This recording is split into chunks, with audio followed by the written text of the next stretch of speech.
Hi, welcome. My name's Dale McCluskey, and on this video, it's part of a series called Flipping the Script.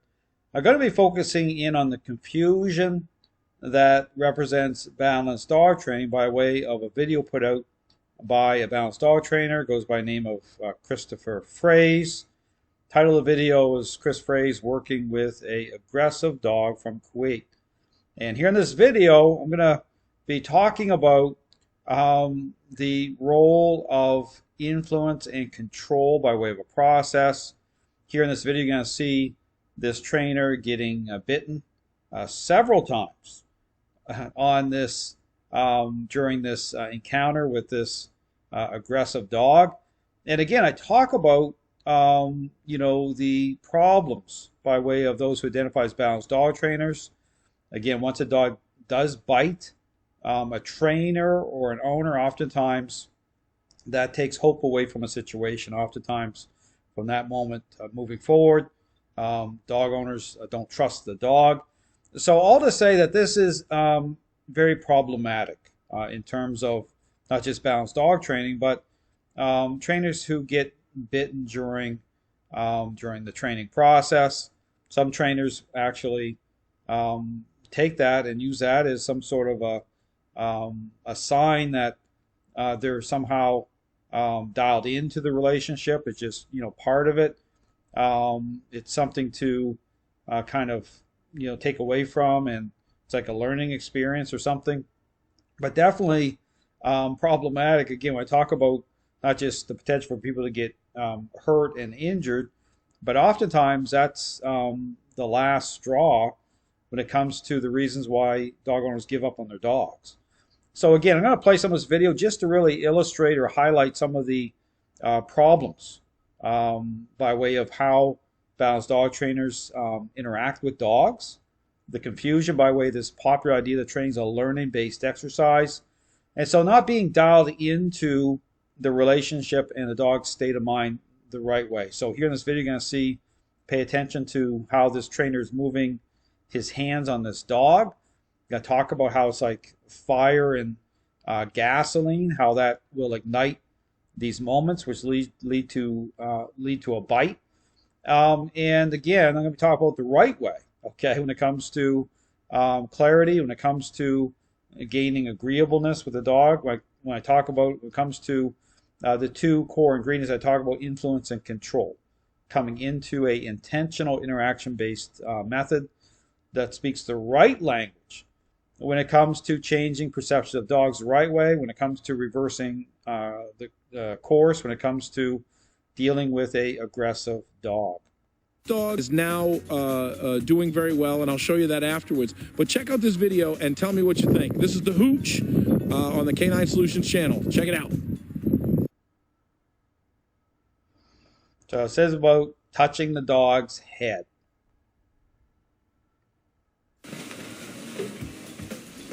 So right away, okay, I'll point out some problems here by way, again, of this interaction. Okay, understand that once a dog gains control in a relationship with their owner, okay, it's all about relationship change. It's about clarity, making sense to the dog. It's about clarity by way of the role of influence. Okay, so some of the issues here, one of the issues is even the posture of this trainer. This trainer is sitting down next to this dog in a posture that is associated to emotional connection. Okay, understand that, again, this is where I talk about relationship, how dog owners, their emotions, how they will pet, connect on the dog, starts to be associated with empowerment. Okay, understand that how that transfers over in and through the relationship that way, how that is interpreted and perceived by a dog. And this is why you'll get dogs that start to gain more and more control in the relationship that will attach to certain people in a possessive way. Okay, they'll follow them all over the house, into the bathroom. And the person, based again on their emotional level of connection with the dog, will perceive that as a dog loving them more. Okay, versus what it really represents, possessiveness. And the dog will stay away from other people, okay, based on their personality type, based again on leadership. And how you want to see that it's no different that within the permissive parenting style. Understand, I talk about the parenting styles as a frame of reference, but by way of a parenting style, a child that will go to a parent that is enabling the child, giving the child what they want because they get their own way. And they'll start to avoid the other parent because they don't get what they want, that both parents have a different idea about parenting, and this becomes problematic. Okay, by here, understand the posture this trainer is taking right away, starts to paint a confusion picture, a confusing type of connection for this dog. Okay, because understand that that type of connection, emotion, represents fulfillment. It'll ever actually offer up, and you'll see it here as this trainer is moving their hand on this dog.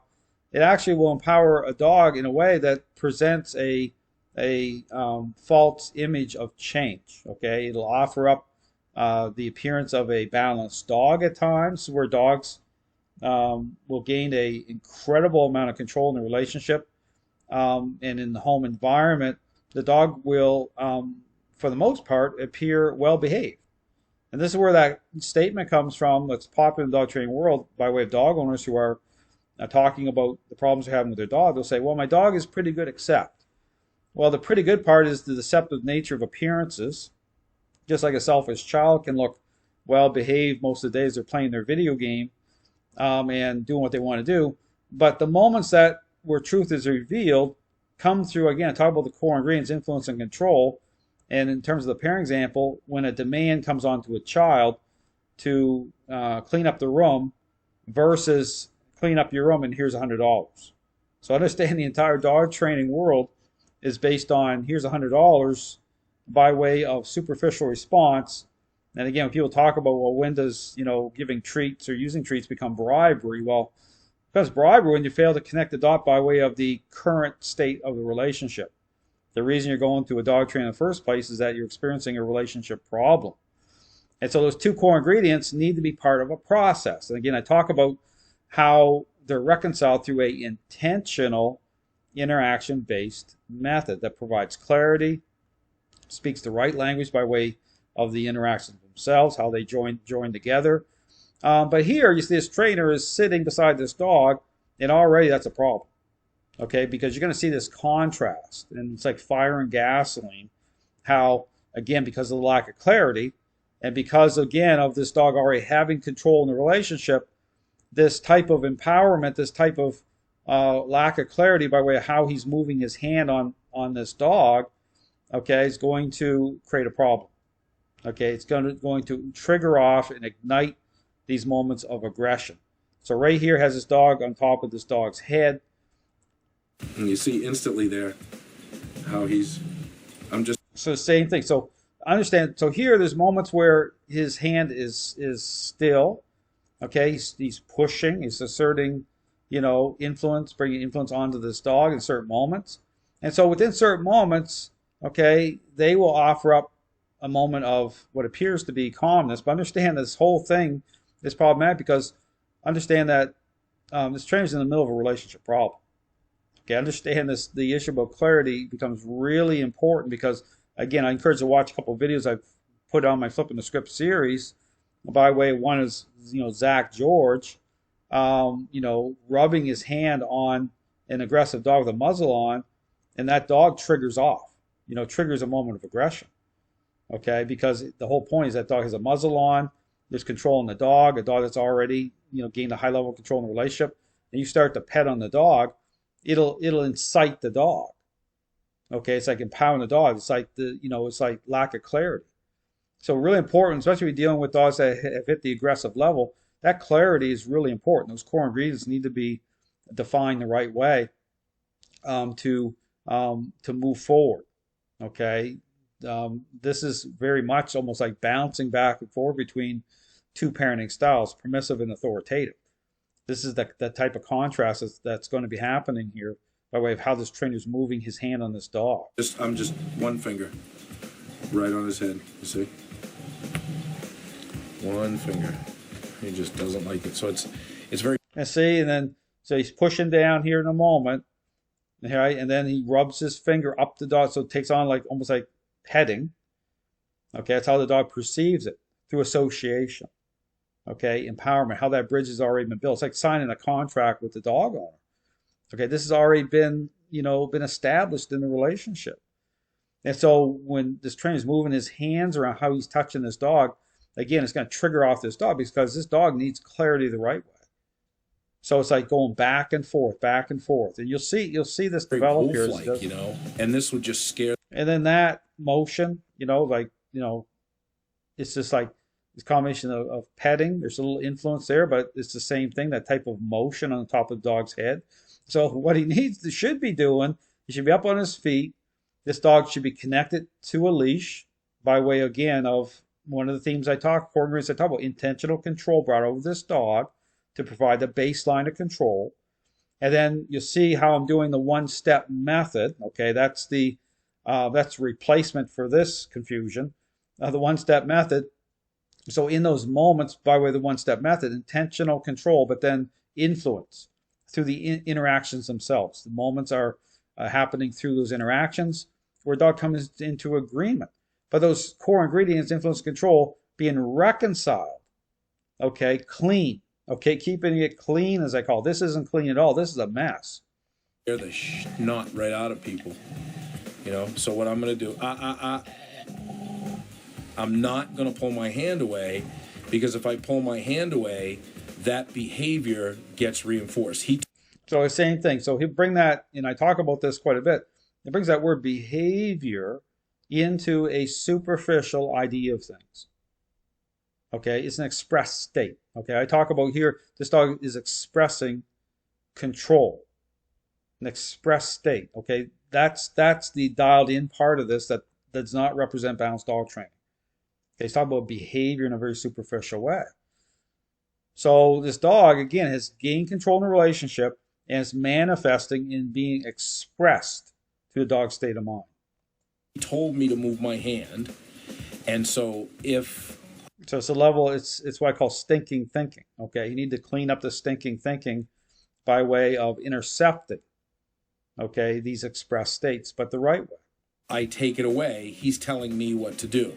So basically, this is based in trust. He does not trust me. So the trust thing too, that's, again, you hear that a lot with these dog trainers. It's completely out of context. How you want to see how balanced dog trainers frame up this whole thing about trust in terms of that type of attachment, possessiveness. It's the same thing as, through the permissive parenting style, it'd be like the parent saying, well, the child comes to me because they trust me more. Well, no, they're going to you because they're getting everything they want, okay? It's about relationship. It's not just about a superficial response, okay? You have to look at the motives that underpin those responses, define those motives by way of those responses, and attach them to the relationship through the role itself. That's something that's totally absent here through this idea of things. He doesn't trust a lot of people. Now, it's situational. He doesn't trust a lot of people. No, he'll go to people he can gain control through, okay? That's the trust part of it. So understand, it's completely out of context here. Trust. And you're going to see that the longer I keep my hand there, he's going to try to sustain this fear. He's going to try to keep it. Sustain this fear. It's nothing to do with fear, okay? This is to do with control, okay? And this dog's already under a level of stress because of it. Okay, lack of clarity. This is a muddy mess. That's what this is. Going because he just doesn't trust. So look how big my teeth are. Do you hear my low growl? And so now what I'm going to do is I'm going to cover his eyes right here. This is fire and gasoline. And so covering this dog's eyes, does nothing. It's going to do nothing to stop what's coming, okay? And I'm just going to get him to relax just a bit. And I'm using absolutely no pressure on his eyes. So right now we're teaching him to trust. Teaching him to trust. No, this is about control. Okay, this is about clarity. Those themes are, the theme of clarity is gone here. Okay, so this is building up. This is fire and gasoline is what this is, which is going to trigger off, going to ignite. And I want him to relax. That's my big issue here. So I'll let his eyes open. And so if I try to soothe him right now. Because what happens, this dog is like going to say, well, this is enough. What is it? Like, either you're going to take control provide clarity that way, or you're not going to bounce around, or the dog saying, or I want total control. You're either going to, empower me. But that's the problem here, is understand that when you get to a level with, just like if you look at the permissive parenting style, it's like everybody else will take the hit. I call this displaced blame, where, the parent is enabling the child, they're engaged in the permissive parenting style. The child's being, not getting along with, with their peers, being disrespectful to authority figures. Like everybody else is taking the hit, but sooner or later, that parent's going to take the hit too. Okay, they might be the last one, okay, but that's how it works. That's how it works. It's no different here. The dog owner might get away with, and that's why but again, you'll see it. Then you see the owner, trying to pick up the dog, and the dog will bite them, right? And they're like, what's going on? Because it gets that level. Okay, but right here, this is like fire and gasoline, total lack of clarity. Because understand the issue about control and influence, they have to be defined properly. Okay, it's got to be clean, as they call it, through a clean way of how you're interacting. This isn't it. That'd be a big mistake. I'm not going to try to soothe him. What I'm trying to do is soothe him, but the soothing part is through how he's moving his hands. But that's a source of empowerment. Like I said, this is the bouncing back and forth part. Him to relax his head so that he can understand. And I want you to see what happens after this, where we work. Now, see, this dog is there just because he's applying, again, influence in a more directional way here. And so right here, it's offering up, right? There's a moment of clarity here. It seems like this dog is starting to relax a little bit. But don't be deceived. I mean, this is the thing about this bouncing back and forth. So notice here, as he's just starting to engage more downward, more, kind of asserting in a more intentional way here, this dog does appear to relax for like a moment. On this trust. Now notice I'm not making any quick movements. And so he tries a little bit of biting. Because see, you can't get away with this forever. But he's going to go through that whole Rolodex of, I'm going to bite you, I'm going to threaten. Because even his posture here is representing, see, and this is the confusion. The whole thing's going to trigger off. I'm going to do a whole bunch of stuff. And so I just keep my hand there. And if you could feel now, you can really feel him pushing. He's really pushing hard on my arm. Yeah, pushing hard because he's like, what is it? And interesting thing in the Zach George video I mentioned before, the dog triggers off. Zach is starting to pet this dog. He stops for a moment. That dog starts, if you watch that, and I talk about that in the video, that dog starts to demand the petting. You'll see that dog push their nose and head up, like bring it on. And see, that's the problem. It's like, that's empowerment. But then the dog's under a level of control at the same time, so it's going to trigger off because the clarity isn't there. You can't do that. Try doing it with like these aggressive dogs, and again start to pet on them in certain moments. That dog those dogs will trigger off. That's what's happening here. So I'm gonna keep my hand there. Keep my hand there. Keep my hand there. That's all I'm doing. That's all I'm doing. That's all I'm doing. And I don't know if you can see him just starting to relax, and we're waiting.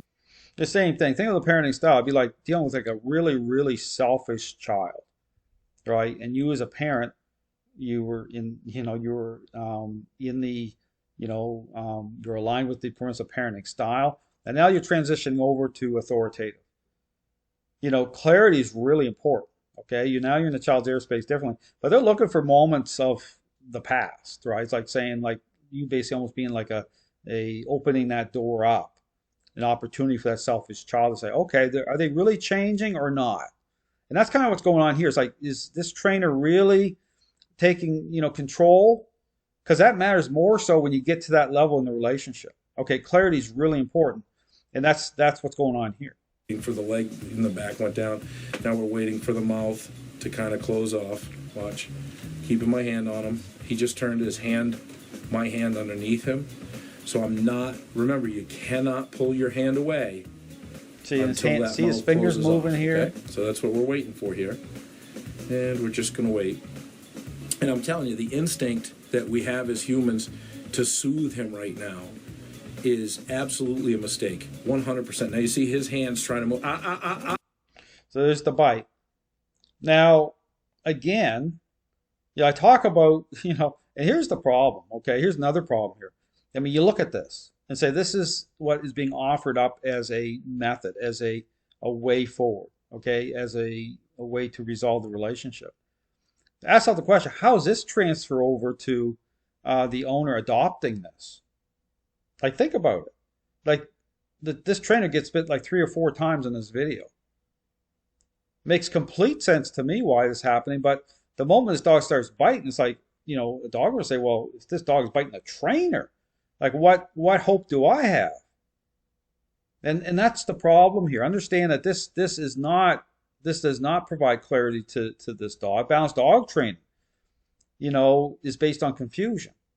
Approaches trains a learning-based exercise. It does not reconcile the role of the owner. Those two core ingredients I talked about, influence and control, are not reconciled through that idea of things. And this illustrates it right here. The confusion, how this triggers off like fire and gasoline. I've only been bitten one time in 30 years. Now, that's not meant to be like bragging that way, because here's the thing. Bribery-based trainers could say the same thing. But no change is happening either, because those two core ingredients are not part of that process. And, I could get bitten tomorrow because, again, accidents happen. But the point is that when you're dialed in the right way, when you're, again, providing clarity, okay, you're getting real-time information, okay? It gives you the information you need to see what's coming. Okay, this trainer doesn't see what's coming, right? Because this doesn't provide clarity. Balanced dog training does not provide clarity. The themes I talk about are missing because they're not dialed into the relationship the right way. They're not dialed into the dog's state of mind the right way. Those core ingredients are missing from the balanced dog training idea of things. So again, my encouragement, check my website. Lots of great information. I talk about not just the problem, but the solution by way of an intentional interaction-based approach. Thanks for watching.